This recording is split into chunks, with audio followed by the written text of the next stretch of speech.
ബിസ്മില്ലാഹിർ റഹ്മാനിർ റഹീം.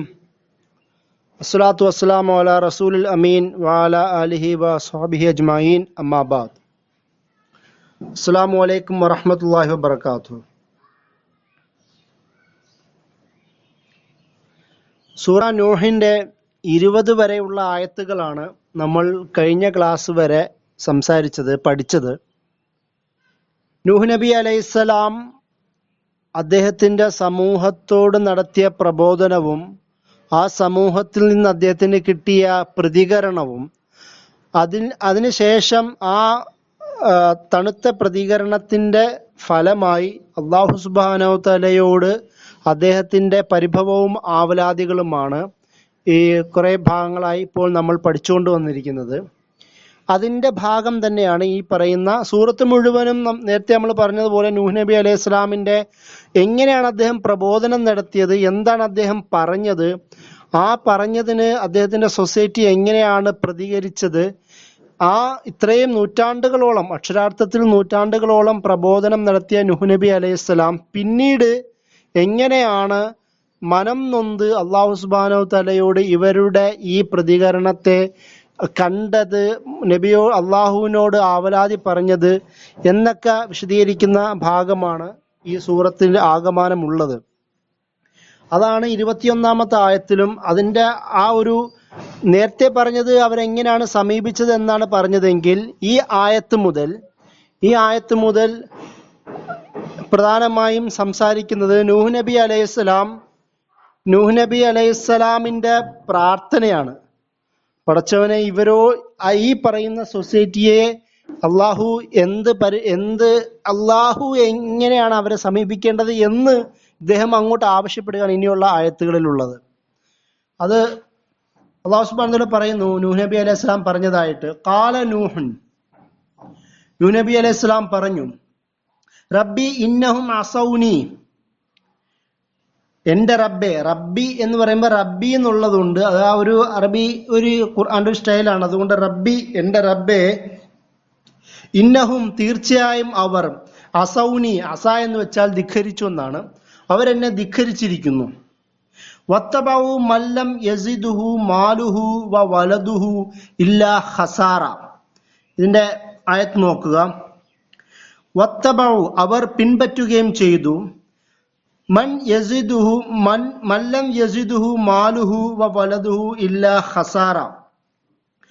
അതായത് ഒറ്റ അർത്ഥത്തിൽ നമുക്ക് പറയുകയാണെങ്കിൽ, ഈ പറയുന്ന ആൾക്കാർ സമ്പത്തിന്റെ സമൃദ്ധിയും മാല്, വലതുഹു സന്താനവും സന്താനത്തിന്റെ സമൃദ്ധിയും പരാജയമല്ലാതൊന്നും ഏറ്റിക്കൊടുത്തിട്ടില്ലാത്തവരെ, അതായത് ഈ ആൾക്കാർ പിന്തുടർന്നത് ഒരുപാട് സമ്പത്തുള്ള, ഒരുപാട് സമൃദ്ധിയുള്ള, മക്കളുള്ള അങ്ങനെയുള്ള ആൾക്കാരെ മാത്രമാണ് ഇവരെ പിൻപറ്റിയത്.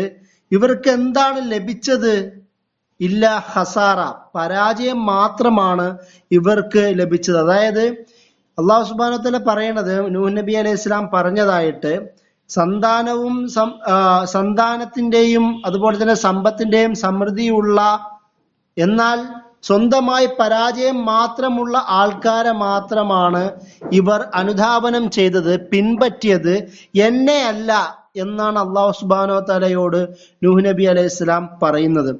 എന്നിട്ട് പറയണത്, ഈ അദ്ദേഹത്തിന്റെ ആവലാതി തുടരുകയാണ്, വ മക്കറു മക്റൻ കുബ്ബാറ, അവർ ഭയങ്കരമായ കുതന്ത്രം ആസൂത്രണം ചെയ്തിരിക്കുന്നു. ഇത് ഒരുപാട് നൂഹ് നബി അലൈഹി സ്വലാമിനെ ഇത്രയും നൂറ്റാണ്ടുകളായി ഒരുപാട് ആരോപണങ്ങളെ ഒറ്റ സെന്റൻസിലേക്ക് അള്ളാഹു കൊണ്ടുവരികയാണ് ഈ ആയത്തിൽ ചെയ്തത്. പലതരത്തിലുള്ള കുതന്ത്രങ്ങളാണ് ഈ നൂഹ് നബി അലൈഹി സ്വലാമിനെതിരെ ഈ അദ്ദേഹത്തിന്റെ സമൂഹം കാണിച്ചത്. അതിന് ഖുർആൻ തന്നെ പല ഭാഗങ്ങളായി ഇതിന്റെ പോയിന്റ് പറയുന്നുണ്ട്. മൗദൂദി സാഹിബ് തന്നെ അതിനെ വിശദീകരിക്കുന്നുണ്ട്. അതായത് ചിലപ്പോൾ പറയുന്നത്, നൂഹ് നബി അലൈഹി സ്വലാമിനോട് ഇവർ പറയുന്നത്, നിങ്ങളൊരു മനുഷ്യൻ മാത്രമാണ്, അവന് ദൈവത്തിന്റെ വെളിപാട് ലഭിക്കുന്നുണ്ടെന്ന് എങ്ങനെയാണ് അംഗീകരിക്കുക എന്ന് ആറാഫിലും ഹൂദിലും ഈ പറയുന്ന ആറാഫിലെ 63-ാമത്തെ ആയത്തിലും സൂറ ഹൂദിലെ 27-ാമത്തെ ആയത്തിലും ഈ പറയുന്ന മനുഷ്യൻ മാത്രമാണ് നൂഹ്, അതുകൊണ്ട് ഞങ്ങൾ അംഗീകരിക്കുകയില്ല എന്ന് പറയുന്ന ഒരു വർത്തമാനത്തെ, ആ വാദത്തെ അള്ളാഹു ഉദ്ധരിക്കുന്നുണ്ട്. അതുപോലെ തന്നെ ഹൂദിൽ തന്നെ വേറെ നോക്കൂ, നമ്മുടെ സമുദായത്തിലെ ബോധവും വിചാരവും ഇല്ലാത്ത മ്ലേച്ഛരാണ്. അതായത് നൂഹ് നബി അലൈഹി ഇസ്ലാമിനെ പിൻപറ്റുന്നത് സമൂഹത്തിലെ ഏറ്റവും താഴേക്കിടയിലുള്ള ആൾക്കാരാണ്. അതുകൊണ്ട് ഇയാൾക്ക് പ്രത്യേകിച്ചൊരു മൂല്യമൊന്നുമില്ല. അങ്ങനെയാണെങ്കിൽ നമ്മളൊക്കെ വിശ്വസിച്ചിരുന്നേനെ എന്ന് പറയുന്ന സൂറ ഹൂദ് 27-ാമത്തെ ആയത്തിലും ഇത് തന്നെയാണ് പറയുന്നത്. മറ്റൊരു നോക്കുക, സൂറ മുഅ്മിനൂൻ 24-ാമത്തെ ആയത്തിൽ അള്ളാഹു വല്ലവരെയും ദൂതനായിട്ട് അയക്കുകയായിരുന്നെങ്കിൽ മലക്കുകളാണ് അയക്കുക, ഇയാളെ എങ്ങനെയാണ് അയക്കുക എന്ന് ജനം നൂഹ് നബി അലൈഹി ഇസ്ലാമിനെ പരിഹസിക്കുമായിരുന്നു എന്ന് പറയുന്ന അതായത് ഇതൊക്കെ വാദങ്ങളാണ് ജനമനസ്സുകളിൽ. ഈ വാദങ്ങൾ ഇട്ടുകൊടുത്തുകൊണ്ട് നൂഹ് നബി അലൈഹി ഇസ്ലാമിന്റെ ദഅവത്തിനെ താഴ്ത്തിക്കെട്ടുക, അവഗണിപ്പിച്ച് കളയുക എന്ന് പറയുന്ന രീതിയായിരുന്നു അവർ ചെയ്തിരുന്നത്. വേറൊരു ആയത്തിൽ സൂറ ഹൂദില് 31-ാമത്തെ ആയത്തിൽ നോക്കുക, ഇയാൾ ദൈവത്താൽ നിയുക്തനാണെങ്കിൽ ഇയാളുടെ പക്കൽ സമ്പത്തിന്റെ ഖജനാവുകൾ ഉണ്ടാവണമായിരുന്നു, ഇയാൾക്ക് അതിഭൗതിക ജ്ഞാനം ഉണ്ടായിരിക്കണം, മാത്രമല്ല ഇയാൾ മലക്കുകളെ പോലെ മാനുഷികാവകാശങ്ങൾക്കെല്ലാം അതീതനായിരിക്കും. അതായത് ഒരുപാട് സമ്പത്തും അതുപോലെ തന്നെ ഈ ഇൽമുൽ ഗൈബ്, മറഞ്ഞ അതിഭൗതിക വിവരങ്ങളും ഉണ്ടായിരിക്കണം. അതുപോലെ തന്നെ മലക്കുകളെക്കാളൊക്കെ ശ്രേഷ്ഠനാകുന്ന ഒരു മനുഷ്യനായി മാറണം, അങ്ങനെ ഒരു സൃഷ്ടിയായി മാറണം എന്ന രീതിയിലൊരു വാദവും അവർ പറഞ്ഞിരുന്നു. അതുപോലെ തന്നെ ഹൂദിൽ തന്നെ ഇത് ഈ പറയുന്ന നൂഹും അയാളുടെ ശിഷ്യന്മാരും വല്ല ശ്രേഷ്ഠതയും അംഗീകരിച്ചു കൊടുക്കാൻ മാത്രം എന്ത് വിശേഷമാണുള്ളത് എന്ന് ചോദിക്കുക. അതായത് അദ്ദേഹത്തിന്റെ മഹിമ എന്താണ്, ഇതിനെന്താണ് ഗുണം എന്ന രീതിയിൽ പല ചോദ്യങ്ങൾ ചോദിക്കുമായിരുന്നു. അതുപോലെ തന്നെ മുഅ്മിനൂനില് ഇത് ഈ ജനങ്ങളുടെ ലീഡറാകാൻ നോക്കുകയാണ് ഈ പറയുന്ന വാദങ്ങളിലൂടെ.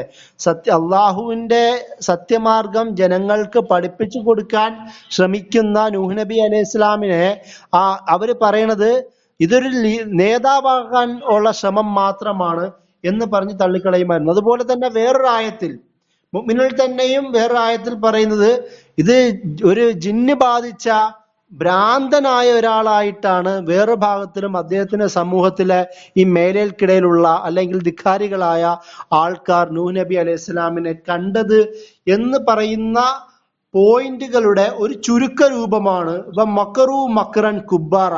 അതിഭയങ്കരമായ കുതന്ത്രങ്ങളാണ് ഈ പറയുന്ന വാദങ്ങളിലൂടെയെല്ലാം നൂഹ് നബി അലൈഹി ഇസ്ലാമിനെതിരെ അവർ ചെയ്തത്. എന്നിട്ട് അള്ളാഹു അവരുടെ വാദത്തെ ഉദ്ധരിക്കുകയാണ്. വഖാലു, അവർ പറഞ്ഞു, ലാ തദറുന്ന ആലിഹത്തക്കും വലാ തദറുന്ന വദ്ദൻ വലാ സുവാൻ വലാ യഊസ വയഖൂബ വനസ്റ.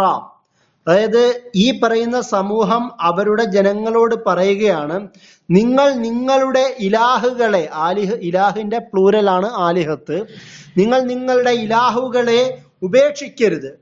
ലാ തദുറന്ന, നിങ്ങൾ ഉപേക്ഷിക്കരുത്, കൈവിട്ട് കളയരുത് നിങ്ങളുടെ ഇലാഹുകളെ.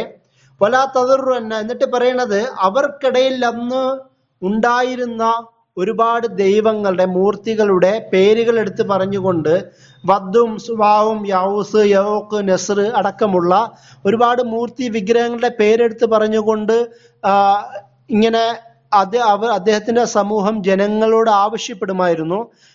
നമുക്ക് ചരിത്രം നോക്കിയാൽ തന്നെ ഇതിലെ പല വിഗ്രഹങ്ങളും അറേബ്യൻ സമൂഹത്തിൽ അന്നും അവശേഷിച്ചിരുന്നതായി കാണാൻ കഴിയും. ഒരുപാട് തഫ്സീറുകളിൽ നമുക്കിതിന്റെ വിശദീകരണം നോക്കാൻ കഴിയും. അതുപോലെ തന്നെ ജാഹിലി നബി സല്ലല്ലാഹു അലൈഹി വസല്ലമ ജീവിക്കുന്ന ദഅവത്തിന്റെ കാലവും അതിന് മുമ്പും അതിന് ശേഷവും ഈ പറയുന്ന മക്ക മുശ്രിക്കുകളുടെ ആരാധനാ കേന്ദ്രങ്ങൾ, പ്രത്യേകിച്ച് കാബയുടെ ഉള്ളിലും ബാക്കി അവരുടെ സ്വകാര്യമായ ആരാധനാ കേന്ദ്രങ്ങളിലെല്ലാം ഇതിന്റെ പലതരത്തിലുള്ള വിഗ്രഹങ്ങളും ഈ പേരുകളും മറ്റു പലതും അവർ സൂക്ഷിച്ചിരുന്നതായി നമുക്ക് ചരിത്രപരമായി തന്നെ കണ്ടെത്താൻ കഴിയുന്ന ഒരു കാര്യമാണ്. അപ്പൊ ഈ പറയുന്ന ഈ മൂർത്തികളുടെയൊക്കെ പേര് പറഞ്ഞുകൊണ്ട് ആ സമൂഹം, നൂഹ് നബി അലൈഹി ഇസ്ലാമിന്റെ സമൂഹം അവരുടെ സമൂഹത്തിനോട് ആവശ്യപ്പെടുമായിരുന്നു എന്നാണ് അല്ലാഹു സുബ്ഹാനഹു വ തആല പറയുന്നത്. എന്നിട്ട് അള്ളാഹു പറയുന്നത് ഖദ് അളല്ലു കസീറൻ, അവര് അധികം ആൾക്കാരും, അങ്ങനെ ഒരുപാട് പേര് അവര് വഴി പിഴപ്പിച്ചു. അതല്ല എന്ന് വെച്ചാൽ വഴി പിഴപ്പിച്ചു എന്നുള്ളതാണ്. അതല്ല വഴി പിഴച്ചു, അതല്ല വഴി പിഴപ്പിച്ചു. ഈ പറയുന്ന ആൾക്കാർ, ഈ പറയുന്ന സമൂഹത്തിലെ ധിക്കാരികളായ ആൾക്കാർ ഒരുപാട് പേരെ വഴി പിഴപ്പിച്ചു കഴിഞ്ഞു. വലാ തസിദിൽ ളാലിമീന ഇല്ലാ ളലാല, അതിനാൽ ഈ ധിക്കാരികൾക്ക് വഴികേടല്ലാതൊന്നും ഏറ്റിക്കൊടുക്കേണ്ടതില്ല. അപ്പോ എന്നിട്ട് അള്ളാഹുവിനോട് ഈ വർത്താനം പറഞ്ഞുകൊണ്ട് നൂഹ് നബി അലൈഹി സ്വലാം പറയുന്നതാണ് എന്ത്, ഈ പറയുന്ന വാലിമുകൾക്ക് ളുൽമ് എന്ന് പറഞ്ഞാൽ അതിക്രമം എന്നുള്ളതാണല്ലോ. കാരണം ഒരു ക്രമം തെറ്റി ചെയ്യുന്ന വളവ് ഷെയ് അലാ ഗൈരി മൗദൂഹി എന്നാണ് അതിന്റെ അറബിയിൽ പറയുക. അതിൻ്റെതല്ലാത്ത ഒരു സ്ഥാനത്ത് ഒരു കാര്യം വെക്കുക, അത് ക്രമം തെറ്റിക്ക് വെക്കുക. അപ്പം ശരിയായ ക്രമമായ അള്ളാഹുവിനെ ആരാധിക്കുക എന്ന് പറയുന്നതിനെ ആ ക്രമം തെറ്റിക്കുന്ന അതിക്രമികളായ ഇവർ യഥാർത്ഥത്തിൽ അവരുടെ ഈ വലാലത്ത് ഇത് അധികരിക്കുകയല്ലാതെ വേറെ ഒന്നും ചെയ്യുകയില്ല എന്നാണ് വസ്തുത എന്നാണ് നൂഹ് നബി അലൈഹി സ്വലാം ഈ ആയത്തിൽ കൂടി പറഞ്ഞു വെക്കുന്നത്. അതിനുശേഷം ഉള്ള ആയത്തിൽ 25-ാമത്തെ ആയത്തിലും പറയുന്നത് മിമ്മ ഖതിആതിഹിം ഉഗ്രിഖു ഫഉദ്ഖിലു നാരൻ ഫലം യജിദു ലഹും മിൻ ദൂനിഹി അൻസാറ. മിമ്മ ഖതിആതിഹിം അവരുടെ പാപങ്ങളിൽ നിന്ന്, ഖതിഅത്ത് എന്ന് വെച്ചാൽ കുറ്റകൃത്യം എന്തൊക്കെയാണ് അർത്ഥം. ഖതിആതിഹിം അതിന്റെ പ്ലൂരലാണ്. അവരുടെ പാപങ്ങളിൽ നിന്ന് ഉഗ്രിഖു അത് അക്കാരണത്താൽ, അഗറക്ക എന്ന് വെച്ചാൽ മുങ്ങി എന്നുള്ളതാണ്, മുക്കി. അപ്പൊ ഉഗ്രിഖു അവർ മുക്കപ്പെട്ടു. ഫഉദ്ഖിലു നാരൻ അവരെങ്ങനെ നരകത്തിൽ പ്രവേശിക്കുകയും ചെയ്തു. ഫലം യജിദു ലഹും മിൻ ദൂനില്ലാഹി അൻസാറ അപ്പോൾ അള്ളാഹുവിൽ നിന്ന് രക്ഷിക്കാൻ സഹായികൾ ആരെയും അവർ കണ്ടെത്തിയില്ല. ഫലം യജിദു അവർ കണ്ടില്ല, ലഹും അവർക്ക് വേണ്ടി, മിൻ ദൂനില്ലാഹി അള്ളാഹുവിനെ കൂടാതെ, അൻസാർ സഹായികളെ. എന്ന് വെച്ചാൽ അള്ളാഹു മാത്രമേ അപ്പോഴും ഉണ്ടാവുകയുള്ളൂ. ഇവര് നേരത്തെ പറഞ്ഞ വദ്ദ് സുവാവ് പോലുള്ള ആ പറയുന്ന എണ്ണി പറഞ്ഞ പല വിഗ്രഹങ്ങളാവട്ടെ, അവരല്ലാത്ത മറ്റുള്ള വിഗ്രഹങ്ങളാവട്ടെ, ഇതൊന്നും അപ്പോൾ അവരെ സഹായിക്കാൻ ഉണ്ടായില്ല. അള്ളാഹു മാത്രമേ അവരുടെ മുന്നിൽ ഉണ്ടായിട്ടുള്ളൂ എന്നാണ് ഈ ആയത്തിന്റെ ആശയം. എന്നിട്ട് നൂഹ് നബി അലൈഹി സ്വലാം പറയണത്, വഖാല നൂഹുൻ, നൂഹ് നബി അലൈഹി സ്വലാം പറഞ്ഞു, റബ്ബി ലാ തദർ അലൽ അർളി മിനൽ കാഫിരീന ദയ്യാറ. നൂഹ് നബി അലൈഹി സ്വലാം പറഞ്ഞത്, നാദാ ഈ നിഷേധികൾ ആരെയും ഭൂമിയിൽ വസിക്കാൻ വിടരുതേ എന്നാണ് ഈ ആയത്തിന്റെ അർത്ഥം. അത്രയും ശക്തമായ ഒരു പ്രാർത്ഥനയാണ് നൂഹ് നബി അലൈഹി സ്വലാം ചെയ്യുന്നത്. റബ്ബി എന്റെ നാദ, ലാ തദർ നീ ബാക്കി വെക്കരുത്, ഒഴിവാക്കരുത്, അലൽ ഈ ഭൂമിയുടെ മുഖത്ത്, മിനൽ കാഫിരീന കാഫിരിൽ നിന്ന്, മിനൽ കാഫിർ എന്ന് വെച്ചാൽ കാഫിരികൾ നിന്നെന്നാണെങ്കിലും ഈ ആയത്തിന്റെ ഒരു ആവിഷ്കാര സ്റ്റൈലിൽ അത് മിനൽ കാഫിർ എന്ന് വെച്ചാൽ ആരെയും എന്നുള്ള അർത്ഥത്തിൽ നിന്നാണ്. ഇവിടെ മിൻ എന്ന് വെച്ചാൽ ഫ്രം എന്നുള്ള അർത്ഥമാണ് ഉള്ളതെങ്കിലും അറബി ഭാഷയിൽ ഈ ഒരു ഭാഗത്ത് ഒരാളെയും എന്നുള്ള അർത്ഥമാണ് ഉള്ളത്. ദയ്യാറ ഒരുത്തനെയും എന്ന് വെച്ചാൽ അള്ളാഹു സുബ്ഹാനഹു വ തആല നൂഹ് നബി അലൈഹി സ്വലാം പറയണത്, അള്ളാഹുവിന്റെ ശിക്ഷയിൽ നിന്ന് ഒരാളെയും അള്ളാഹു ഒഴിവാക്കരുതേ എന്നാണ് ഇവിടെ പറയണത്. എന്നിട്ട് പറയുന്നത്, ഇന്നക ഇൻ തദറുഹും യുളില്ലു ഇബാദക, തീർച്ചയായും അള്ളാഹുവെ താങ്കൾ ആരെയെങ്കിലും ഇവരെ ഒഴിവാക്കുകയാണെങ്കിൽ അവർ യുളില്ലു അവർ വഴിപിഴപ്പിക്കും, ഇബാദക നിന്റെ അടിമകളെ, വലാ യലിദു ഇല്ലാ ഫാജിറൻ കഫാറ.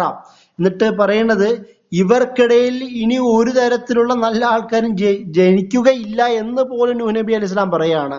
അത്രയും നൂറ്റാണ്ടുകളുടെ എക്സ്പീരിയൻസ് ആണ് പറയണത്. ഇനി ഇവരിൽ നിന്ന് സന്താനം ഉണ്ടായാൽ പോലും അവരൊക്കെയും ഫാജിറായ, അധർമ്മികളായ, കഫാറ ഏറ്റവും വലിയ സത്യനിഷേധികളായിട്ടായിരിക്കും ഇവരിൽ നിന്ന് ജനിക്കാനും പോലും പോകുന്നത്. അതുകൊണ്ട് അങ്ങനെയുള്ള സമൂഹമാണ് ഇവർ എന്ന രീതിയിൽ നൂഹ് നബി അലൈഹിസ്സലാം അള്ളാഹുവിനോട് പ്രാർത്ഥിക്കുകയാണ് ചെയ്യുന്നത്. എന്നിട്ട് അവസാന ആയത്തിൽ നോക്കുക, നൂഹ് നബി അലൈഹിസ്സലാം പറയുന്നത്, റബ്ബി അഫിർലി പടച്ചവനെ, റബ്ബേ നീ എനിക്ക് പുറത്തു നൽകുക, വലി വാലിദയ്യ എന്റെ മാതാപിതാക്കൾക്കും, വലിമൻ ദഖല ബൈത്തിയ മുഅ്മിനൻ എന്റെ വീട്ടിൽ പ്രവേശിച്ച മുഅ്മിനായതും, വൽ മുഅ്മിനീന അതായത് ഇവിടെ പറയണത്, നാദ എനിക്കും എന്റെ മാതാപിതാക്കൾക്കും വിശ്വാസികൾ എന്ന നിലയിൽ എന്റെ വീട്ടിൽ പ്രവേശിച്ചിട്ടുള്ളവർക്ക്, അതായത് മുഅ്മിനായി എന്റെ വീട്ടിൽ പ്രവേശിച്ചവർക്കും, വൽ മുഅ്മിനീന വൽ മുഅ്മിനാത്ത് വിശ്വാസികൾക്കും വിശ്വാസിനികൾക്കും പടച്ചവനെ നീ പൊറുത്തു നൽകുക. എന്നിട്ട് കൂടെ ചേർത്ത് പറയുന്നത്, വലാ തസിദിൽ ളാലിമീന ഇല്ലാ തബ്ബാറ. നൂഹ് നബി അലൈഹി സ്വലാം പറയണത്, ധിക്കാരികൾക്ക് നാശമല്ലാതൊന്നും പടച്ചവനെ നീ ഏറ്റിക്കൊടുക്കരുത് എന്നാണ് അവസാന ആയത്തിന്റെ അർത്ഥം. ഇവിടെ നോക്കുക, വലാ തസിദ് എന്നുള്ളതാണ് ഇവിടെ അവസാനം അലിഫ്ലാം ഉള്ളത് കൊണ്ടാണ് അവിടെ കെസർ കൊടുത്തേക്കുന്നത്. വലാ തസിദ്, നീ അധികരിച്ച് കൊടുക്കരുത്, ളാലിമീങ്ങൾക്ക് ഇല്ലാ തബ്ബാറ. തബ്ബാർ എന്ന് വെച്ചാൽ നാശം എന്നുള്ള അർത്ഥം. നാശമാണ് പടച്ചോനെ നീ അവർക്ക് അധികരിച്ചു കൊടുക്കേണ്ടത് വെച്ചാൽ അവർക്ക് നാശം തന്നെ അങ്ങോട്ട് കൊടുത്തു കളയുക. ഒരു തരത്തിലുമുള്ള മർഹമത്ത്, അള്ളാഹുവിന്റെ കാരുണ്യം, റഹ്മത്ത്, ബർക്കത്തൊന്നും അവരെ അർഹിക്കുന്നില്ല എന്ന് പറഞ്ഞുകൊണ്ടാണ് നൂഹ് നബി അലൈഹി ഇസ്ലാമിന്റെ ഈ പ്രാർത്ഥന ഈ സൂറത്തിൽ അവസാനിക്കുന്നത്. ഒന്ന് ആലോചിച്ച് നോക്കുക, ഒരുപാട് കാലം പ്രബോധനം നടത്തിയ നൂഹ് നബി അലൈഹി ഇസ്ലാം അവസാനം നമ്മൾ ഇത്രയും രൂക്ഷമായ തരത്തിലുള്ള മറ്റൊരു പ്രാർത്ഥന കാണുന്നത് മൂസ അലൈഹി ഇസ്ലാമിന്റെ കാര്യത്തിലാണ്. അത്രയും പീഡനം അനുഭവിക്കുന്ന ഇസ്രായേലികൾക്ക് വേണ്ടി പീഡിപ്പിക്കുന്നവനായ മർദ്ദകനായ ഫറോവയ്ക്കെതിരെ നടത്തുന്ന ചില പ്രാർത്ഥനകളാണ്. അല്ലാതെ ഈ തരത്തിലുള്ള പ്രാർത്ഥനകൾ നമുക്ക് പൊതുവെ പ്രവാചകന്മാർ നടത്തിയ പ്രാർത്ഥനകളായിട്ട് നമുക്ക് പൊതുവെ ഖുർആനിൽ കാണാൻ കഴിയുകയില്ല. എന്ന് വെച്ചാൽ അത്രത്തോളം ക്ഷമയുടെ നെല്ലിപ്പടിക കണ്ട് അവസാനം പ്രാർത്ഥിച്ചു പോകുന്ന പ്രാർത്ഥനകളാണ്.